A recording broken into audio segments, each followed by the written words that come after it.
देखिए ऐसा है, a lot of statements were made during the course of the discussion on the union budget presented by the Honorable Finance Minister and in which there was also discussion on the Jammu and Kashmir budget. अब मैं individually कौन से honorable member ने क्या कहा and some of the statements which make absolutely, which are very difficult to understand.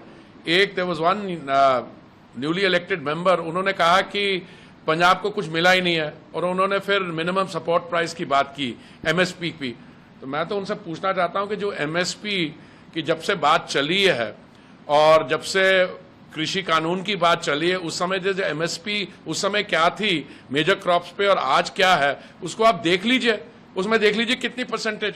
और आपको अगर इसके बारे पूरी जानकारी नहीं है तो थोड़ी बजट को समझ लीजिए कि बजट क्या होता है और उसको देखना इस पूरी एमएसपी की जो पेमेंट हो रही है कौन सी स्टेट को इसका सबसे ज्यादा फायदा मिल रहा है, मैं तो उतना भी कहूंगा। और फिर वो चर्चा के दौरान कुछ लोगों ने वो दे ब्रॉट इन भिंद्रावाले घोष, कुछ और चीजें बात कर ली एटसेट्रा। देखिए सीरियस डिस्कशन होती है और कहा कि पंजाब के लिए बाकी स्टेट्स के लिए कुछ नहीं कहा। ये बात जब शुरू हुई थी अभी तक तो एनडीएस की तरफ से, सरकार की तरफ से, माननीय वित्त मंत्री जी ने सबने चीजें बताई हैं कि कई स्टेट्स के लिए क्या क्या हुआ। अब जैसे मैं आमने बात हो, रेलवेज में किसी स्टेट को 11,000 करोड़ मिला है, फ्लड और डिजास्टर मैनेजमेंट के लिए हिमाचल प्रदेश को 11,000 करोड़ मिला है, दिल्ली जैसी जगह को 2,000 करोड़ 2,500 करोड़ मिला है,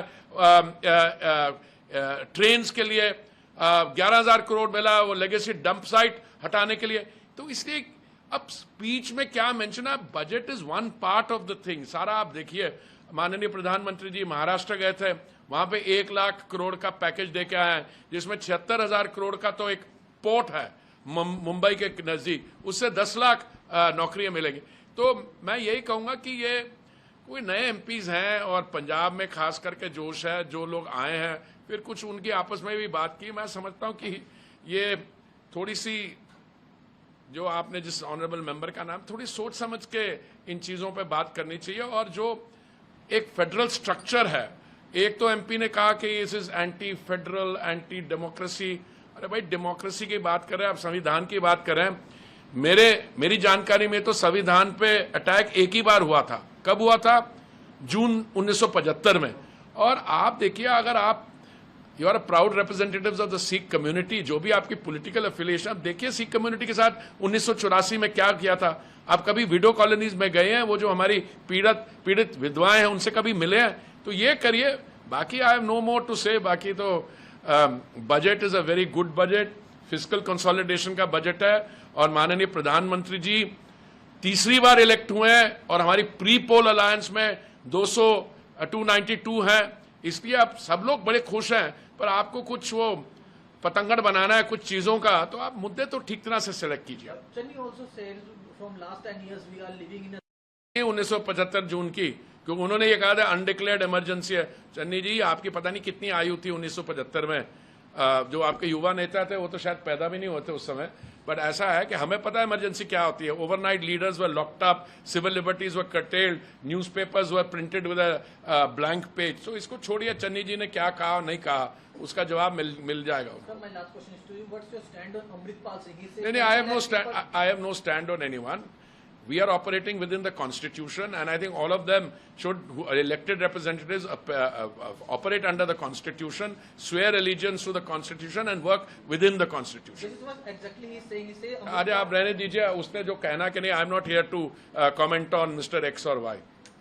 Thank you very much. Thank you. तो बजट पे तो वो बोले नहीं, वो बोल दिया उन्होंने इमरजेंसी पे। तो मुझे लगता है ये चन्नी जी को जानकारी नहीं है। चन्नी जी को पता होना चाहिए 25 जून 1975 में जो तब की सरकार थी, कांग्रेस पार्टी जो थी, उन्होंने हमारे संविधान के साथ क्या किया। उन्होंने संविधान की हत्या की है। और उन्होंने क्या किया, उन्होंने इमरजेंसी डिक्लेयर की, सिविल लिबर्टीज को नष्ट कर दिया।